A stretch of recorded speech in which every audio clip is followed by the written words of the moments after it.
Welcome to TheoTrade. This is Don Kaufman here on the afternoon of December 12th, 2016.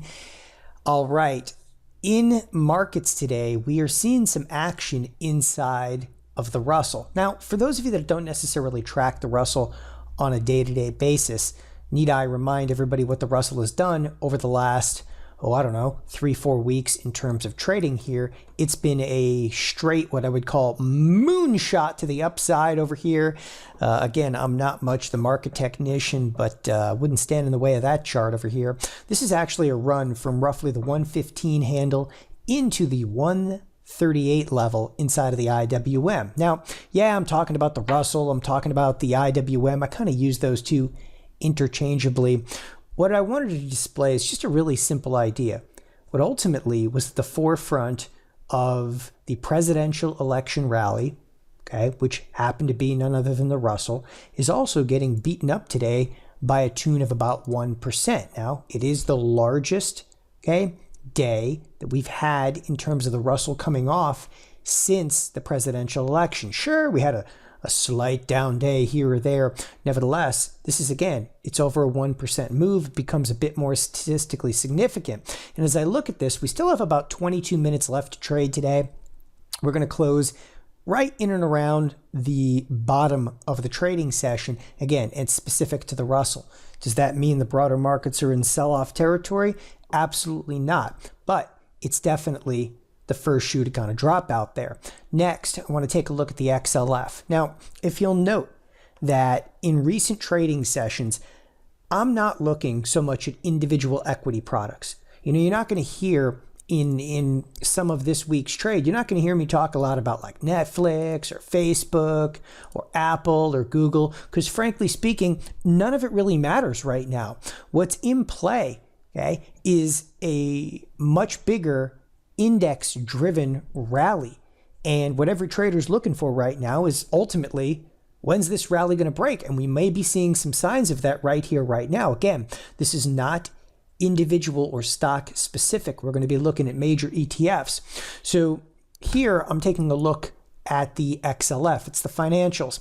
Now, yeah, sure, the financials have had a couple of down days since the election, not much. The financials also falling to a tune of about 1%. If you take a look at some of the order flow out there, again, the financials, they're off the bottom of the trading session. One other thing I like to look at on heavier days like this, and especially down days, what's the option intensity looking like? And the answer is, here in the XLF, ironically, it's incredibly light. Now, if you've never used this feature before on thinkorswim, or you don't have thinkorswim, that's fine. But for the most part, what we're looking at is about 200,000 contracts, are trading at this point in the day. It's one of the reasons I did this while the market was still open with 20 minutes to go. And right next to it, if you look at the sizzle index, it's today's option volume versus the previous 5 days option volume. Of course, excluding the weekends in there.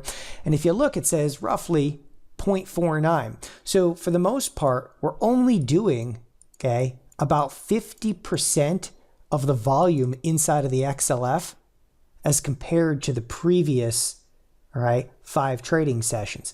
What does that mean to me? Does it mean there's a whole lot of intensity to the downside right now? And I'm going to be keeping this in mind.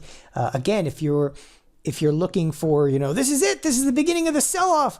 Well, there's not exactly a lot of intensity, not a lot of positioning going on in the XLF just yet. And that's why we like to come in here and we like to do our homework a little bit. However, there is one thing I do want to point out inside of the XLF. So it's off 22 cents today. Again, it's about 1%. The 4-day options in the XLF, they are indicating about 28% implied volatility. That's up there, people. For those of you that don't look at implied volatility on a day-to-day basis, this should kind of resonate with you because you have the XLF implied volatility. It just means risk in the financials, is greater right now than risk. Like look at Facebook. Facebook only has 26% implied volatility over the next 4 days. Everybody's like, oh, Facebook, it's a fairly volatile underlying. Yeah, well, not as much as the financials this week. Why? Because you have the FOMC meeting. The Yellenator herself is going to speak after Okay, the FOMC does their announcement. There's a 95% probability right now that they raise by a quarter point. There's even a 5% probability that they raise more than a quarter point.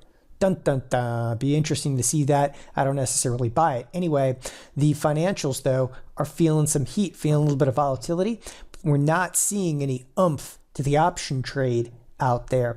Now, to also dig deeper into the financials, here is one individual stock, okay? And this has led a tremendous amount of the rally, pretty much on the back of Bank of America, getting whacked back today by almost 2%. Again, I want to show this on a broader chart. Said I'm not going to go into too many individual underlyings, but Bank of America is one of the standouts because on a percentage basis, this is outperformed. Once again, though, when we look at the option activity, it's light, right? The sizzle index is showing it's doing about 80% of the normal volume. Now, granted, there's still, a few minutes left in the trading day, but all I wanted to give you a feel is, sure, there's some sell-side activity, but there's no intensity to it. Last, but definitely not least, you do have some of the volatility products getting bid higher, and the bonds are flattening out. And if you do take a look at bonds, okay, they've had a little bit of a wild ride over the last day of trading here, trading all the way down to the 147 and 10 ticks, all the way back up to 148 and 18 ticks. But it appears at this point in time that we're going to see a degree of stability in the bonds, possibly until the FOMC announcement. So here we sit, okay, waiting for Yellen. Yet we are seeing a small degree of volatility come into play.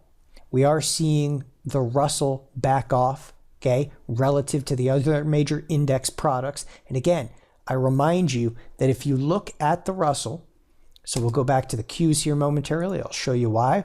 We're going to bring up the Qs. And if you look at the Russell relative to some of the other products out there, again, the Russell broke to the upside the hardest. And this is just a comparison chart if you've never seen this before. Up here on top, what do we have? That's the Russell, okay? Dead in the middle over here, this is the Qs, which is the NASDAQ. So here's the Russell, the NASDAQ, last but not least, the spiders. And I want you to see, again, Russell coming off right now, pretty good. Is it meaningful? Well, again, it backed off a little bit, a few weeks ago over there. It's too early to tell, but this is what the entire trading community is discussing. We've had this ridiculous, unforeseen, or even insane rally, and it's very specific, okay, to the small caps. The Russell in particular took off to the upside. The financials have taken off to the upside. Both the Russell and the financials are showing relative weakness. All we want to look for is Tuesday, Wednesday, even before the FOMC meeting. Is there more intensity to the trade? Meaning that if the financials are down at all tomorrow, does all of a sudden intensity start to come into the trade? To measure that, okay, to measure that intensity, look towards, again, the implied volatility, 28%. If that's increasing coming Tuesday, Wednesday, even Thursday of this week, obviously this could be a much larger move. On top of it, looking at the option volume, okay, this thing it's dead out there. It's half of the normal volume. You want to start seeing 400,000-500,000 contracts. Like, it's got to be rocking out there. We're all looking, okay, at what's been, dubbed as the presidential rally. Not in my camp. It's been dubbed the ridiculous rally at this point. Nevertheless, I'm sitting here with a fairly decent sized short position in the Russell, watching it come off over here, and want to try to substantiate that with the financials coming off as well. With that, I want to thank everybody here for joining us at TheoTrade. Stay tuned. We got a lot more going on here in the TheoTrade chat room all throughout the course of this week. And hey, make sure you know your risk. Regardless of what you may think the market will do, know your risk if the market moves against your intended direction. Thanks, everybody. Have a great evening. Bye-bye.